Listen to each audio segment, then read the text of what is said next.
हमारे YouTube channel Afroz academic centre में आपका स्वागत है।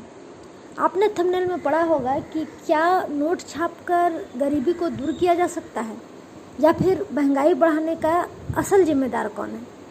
तो आइए आज इस वीडियो में यही डिस्कस करते हैं। आप अक्सर सुने होंगे कि RBI ने अपने रेपो रेट बढ़ा दिया या घटा दिया और इसका सीधा असर इन्फ्लेशन या मुद्रास्फीति या फिर बैंकों द्वारा दिए जाने वाले लोन पर पड़ता है। और इस नीति को हम लोग कहते हैं मौद्रिक नीति या फिर मॉनेटरियल पॉलिसी। ये नीति बनाने का अधिकार केवल RBI को है। RBI के पास एक ऐसी चाबी है जिससे वो ऑफिस में बैठे बैठे भारत की महंगाई बढ़ा सकती है या फिर घटा सकती है। RBI चाहे तो नोट छापकर गरीबी दूर कर सकती है, लेकिन वो ऐसा नहीं करती क्योंकि इससे अर्थव्यवस्था बर्बाद हो जाएगी। RBI करती क्या है फिर? तो RBI ये करती है कि वह बैंकों पर दबाव डालती है कि वह महंगाई को कम करे, और अगर वह महंगाई को कम नहीं करती तो फिर RBI के पास कुछ नीतियां हैं जिसके द्वारा वह महंगाई कम करने की कोशिश करती है। इसको आप इस तरह से समझिए, हमारे देश में जब हमको पैसे की ज़रूरत होती है तो हम लोग कहाँ जाते हैं? हम लोग बैंकों के पास जाते हैं लोन मांगने। लोन मांगने मतलब कर्ज मांगने। अब ये लोन हम लोग किन किन बैंकों से लेते हैं? हम लोग SBI, Allahabad, UCO bank, Punjab bank, ठीक है, या बैंक ऑफ इंडिया, या इन सभी बैंकों से हम कहीं से भी लोन या कर्ज लेते हैं। लेकिन जब इन बैंकों को पैसे घट जाते हैं या इनके पास पैसे नहीं होते तो ये पैसे कहाँ से लेते हैं? यह कर्ज मांगते हैं RBI से। मतलब हम कर्ज लेते हैं SBI, यूको, इलाहाबाद, इन बैंकों से, और ये जो बैंक हैं ये बैंक कर्ज लेते हैं RBI से। तो RBI को इसी कारण से बैंकों का बैंक कहा जाता है। क्या कहा जाता है? बैंकों का बैंक, क्योंकि बैंकों को कर्ज देती है RBI और जनता को कर्ज देती है ये सारे बैंक। तो अब जानिए यहाँ पर कि बैंकों का मुख्य इनकम क्या है? ब्याज है, जो इंटरेस्ट रेट है, जो EMI हम लोग जमा करते हैं। तो अब मान लीजिए यहाँ पर कि RBI जो कर्ज देगी बैंकों को, है ना, तो वो ब्याज लेगी, क्योंकि वो कर्ज क्यों देगी बैंकों को? बैंकों को वो भी कमाने के लिए ही कर्ज देगी। तो RBI जो कर्ज देगी, मान लीजिए 5% पर RBI ने इन बैंकों को कर्ज दिया, है ना, तो 5% पर जो कर्ज इन्होंने दिया RBI ने, किसको? इन बैंकों को, तो उसको कहते हैं हम लोग रेपो रेट। क्या कहते हैं? Repo rate. मतलब वह ब्याज दर जिस पर RBI इन बैंकों को कर्ज देती है उसे हम कहते हैं रेपो रेट, ठीक है। उसके बाद अब इन बैंकों से जो हम लोग कर्ज लेते हैं, मतलब जनता जो कर्ज लेती है, तो उस पर भी ब्याज लगता है। तो उस ब्याज को हम लोग कहते हैं बेस रेट। क्या कहते हैं? Base rate. और हम जो कर्ज लेंगे वह 5% पर हमें नहीं मिलता, हमें मिलता है 10% पर, या उससे भी ज़्यादा में मिल सकता है। कभी भी 5% से कम पर नहीं मिलेगा। क्यों? क्योंकि जब बैंक खुद ही लाती है 5% पर कर्जा, तो वो हमें 5% पर नहीं दे सकती है, तो हमें वो 10% पर या 12 पर या 15 पर तो देती है। तो इस प्रकार से हमने क्या देखा कि RBI से जो कर्ज लिया गया, जो बैंकों ने कर्ज लिया, उसको हम रेपो रेट कहते हैं। वो 5% हो सकता है, उससे कम हो सकता है या ज़्यादा हो सकता है। ये आंकड़े कम या ज़्यादा हो सकते हैं, लेकिन जनता को जो कर्ज मिलेगा वो बेस रेट पर मिलेगा और वह अक्सर रेपो रेट से ज़्यादा होगा। उसके बाद में हम देखेंगे कि ये जो जनता भी है, जनता भी बैंकों के नज़र में दो तरह का जनता है ना। एक है PLR पर पाने वाला जनता और एक है बेस रेट पर पाने वाला। PLR पर मतलब होता है प्राइमरी लैंडिंग रेट। तो PLR पर जो जनता पाती है वह सामान्य रेट है, जो रेट चलता है वही रेट है। लेकिन बेस रेट जो है वो फेवरेट कस्टमर के लिए है, वो कस्टमर के लिए जो हमेशा बैंकों से कर्ज लेती है और ज़्यादा पैसा जो है ब्याज के रूप में देती है। जैसे कोई करोड़पति हुआ, लाखपति है जिसके पास बहुत सारा पैसा है, तो ये जो बैंकों के फेवरेट कस्टमर्स हैं, तो इनको जो रेट दिया जाएगा, इनको जो लोन दिया जाएगा वह कम ब्याज दर पर दिया जाएगा। जबकि मेरे और तुम्हारे जैसे या साधारण जो लोग हैं जो बैंकों के फेवरेट नहीं हैं, जो सामान्य रूप से पैसे रखते हैं या निकालते हैं, तो उनको जो ब्याज दिया जाएगा वो अधिक रेट पर दिया जाएगा। तो हमने यहाँ पर देखा कि PLR जो है प्राइमरी लैंडिंग रेट और बेस रेट मतलब फेवरेट कस्टमर्स को जो कर्ज मिलते हैं, तो ये हो गया। उसके बाद हम देखते हैं कि RBI केवल रेपो रेट ही नहीं देती है कर्ज में वह 3 तरह के कर्ज देते हैं। मतलब बैंक जो है RBI से 3 तरह के कर्ज लेते हैं। एक कर्ज होता है जिसको हम लोग कहते हैं MSF, मार्जिनल स्टैंडिंग फैसिलिटी। यह 1 दिन का कर्ज है, मतलब रातों रात बैंक को पैसे की ज़रूरत हो गई तो वो 24 घंटे के लिए जो कर्ज लेते हैं। याद रखिएगा यहाँ पर कि RBI के द्वारा जब बैंक 24 घंटे के लिए कोई कर्ज लेती है तो उसे हम MSF कहते हैं। यह इमरजेंसी कर्ज है ना, तो इसका ब्याज दर ज़्यादा होता है। उसके बाद आता है रेपो रेट, जो अभी मैंने बताया कि रेपो रेट 2 से 14 दिन के लिए दिया जाता है, और 2 से 14 दिन के लिए जब RBI बैंकों को कर्ज देती है तो उसको हम कहते हैं रेपो रेट। और तीसरा हो गया बैंक रेट, यह लंबे समय के लिए कर्ज है। ये लंबे समय के लिए कर्ज जो है बैंक RBI से ले सकती है। तो इस प्रकार बैंक जो है RBI से ये 3 तरह के कर्ज लेती है। अब यहाँ पर हम देखेंगे कि जनता जो है, सपोज कीजिए कि वह बैंकों से कर्ज मांगने गई और 1 लाख रुपये का लोन ले लिया, ठीक है। तो अब जनता के पास 1 लाख रुपया जो है कैश है और उसे 1 साल के बाद 10% ब्याज दर के हिसाब से 1,10,000 उसको देना है। तो वो 1 साल के बाद 1,10,000 लौट आएगा, लेकिन वह लिया है कितना, 1 लाख रुपया। तो अब उसके पॉकेट में जो ये तरलता है, जो ये कैश है, कैश पैसा, वो करेगा क्या, वो करेगा खरीदारी।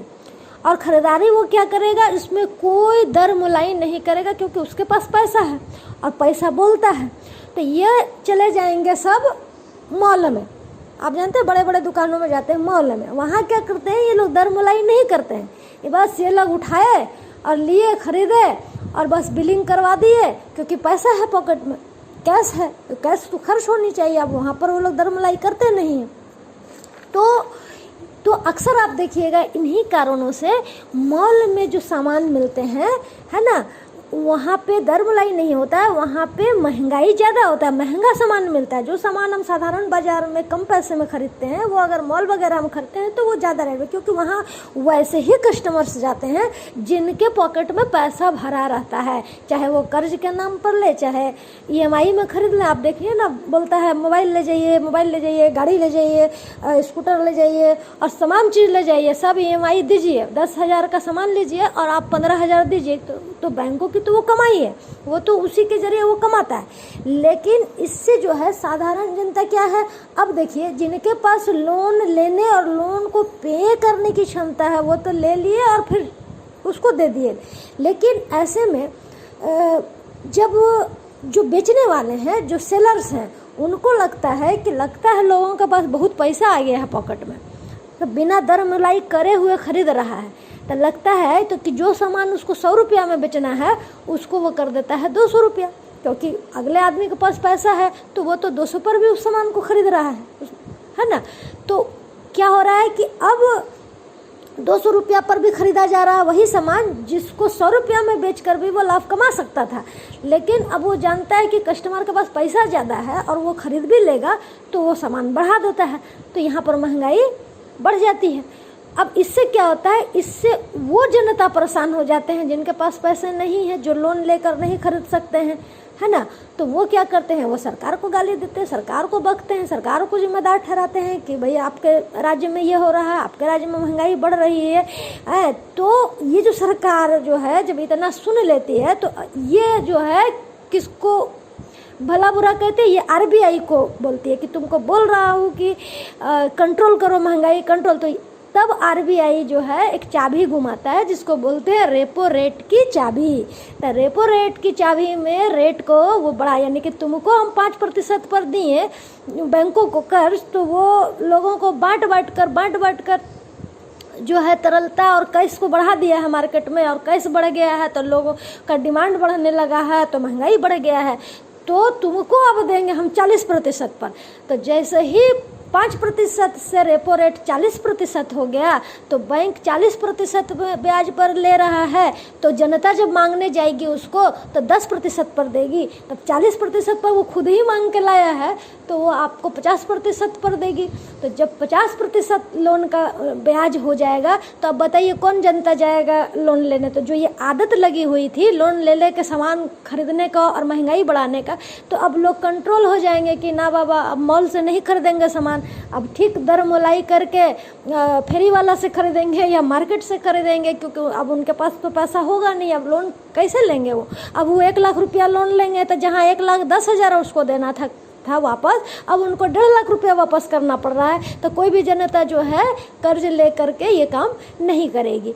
तो अब मॉल वाले सोचेंगे, अब यहाँ पर सोचेंगे कि अरे भाई लग रहा है कि कस्टमर कम गया है, लोग कम आ रहे हैं, लग रहा है कि हम सामान का दाम बढ़ा दिए हैं क्या ज़्यादा, इसीलिए लोग नहीं आ रहे हैं। तब वो बाध्य होकर मजबूरी में, जब उसका बिकेगा नहीं तो वो मजबूरी में फिर जो है रेट को वो कम करेगा। तो इस प्रकार से रेपो रेट की चाबी से बढ़ाने और घटाने की प्रक्रिया चलती रहती है। अब जो है प्रश्न हमारा था कि सरकार चाहे तो नोट छापकर गरीबी दूर कर सकती है कि नहीं, लेकिन ऐसा नहीं किया जा सकता है, पहले भी बताया जा चुका है। अब सपोज कीजिए वेनेजुएला एक देश था, उसने ये गलती की, उसने मशीन में नोट छाप दिया, और नोट छापने के बाद में वो जो है सोची कि गरीबी हट जाएगी, लेकिन हुआ ये कि गरीबी नहीं हटी बल्कि महंगाई बढ़ गया। सबके पास पैसा था, कोई दर मोलाई नहीं कर रहा है। एक सामान जहाँ 100 रुपया का सामान है वो लाखों रुपया में बिक रहा है। आप यकीन नहीं करेंगे कि वहाँ एक ब्रेड का कीमत 2 लाख रुपया है। ये यकीन करने से बाहर के, भारत में 10% अगर महंगाई है तो वेनेजुएला जैसे देशों में 10 लाख % महंगाई है। तो अब ये बताइए कि ये कैसे पॉसिबल? अगर भारत में मान लीजिए आपके पास पैसा है, मेरे पास पैसा, हम तो काम करने ही नहीं जाएंगे। स्टूडेंट बोलेगा हमको नौकरी का ज़रूरत नहीं है, हम क्यों पढ़ेंगे, हम स्कूल में नहीं जाएंगे। टीचर बोलेगा हमको पढ़ाने की क्या ज़रूरत है, हमारे पास पैसा है। डॉक्टर बोलेगा हम हॉस्पिटल में नहीं जाएंगे, हमारे पास पैसा है, हम क्यों जाएंगे। तो या रिक्शा वाला या मजदूर या किसान, आप बताइए कौन जाएगा काम करने? अगर सबके पास पैसा है, नोट छाप के गरीबी दूर करेंगे, सबको नोट थमा देंगे, तो वो काम कैसे करेगा? तो इसलिए नोट छापकर गरीबी दूर नहीं की जा सकती है। इससे अर्थव्यवस्था अच्छा होने के बजाय और महंगाई बढ़ जाएगी और वस्तुएं और सेवाएं बिल्कुल घट जाएंगी और सिर्फ पैसा ही बच जाएगा। ठीक है ना?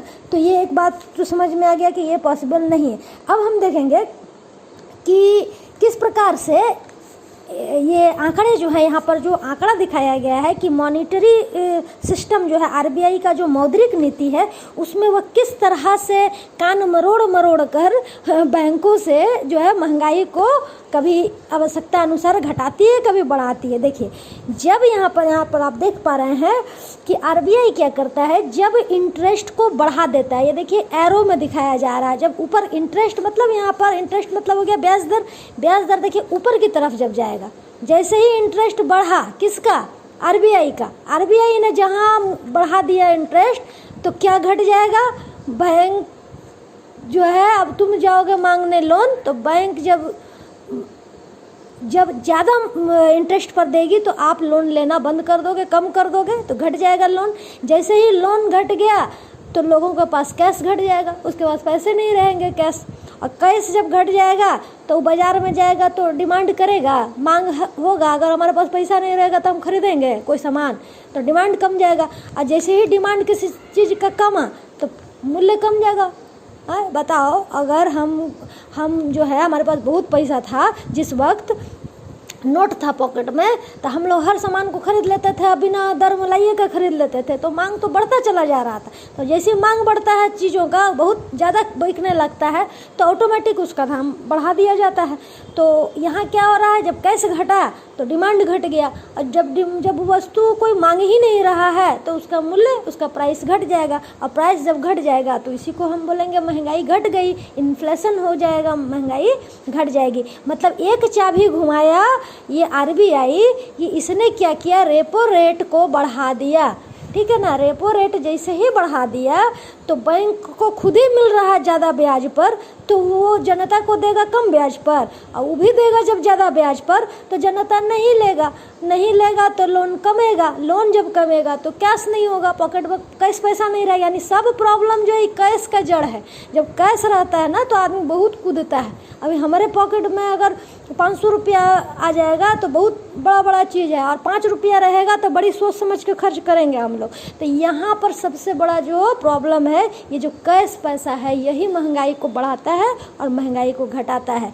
तो क्यों पैसा नहीं होगा तो हम अपने ही किसी वस्तु का मांग कम कर देंगे, तो जैसे ही वस्तु का मांग घटा प्राइस भी घट गया, प्राइस घटेगा तो महंगाई अपने आप घट जाएगी। अब ठीक इसका उल्टा ऐसा सिचुएशन कभी कभी आ जाता है।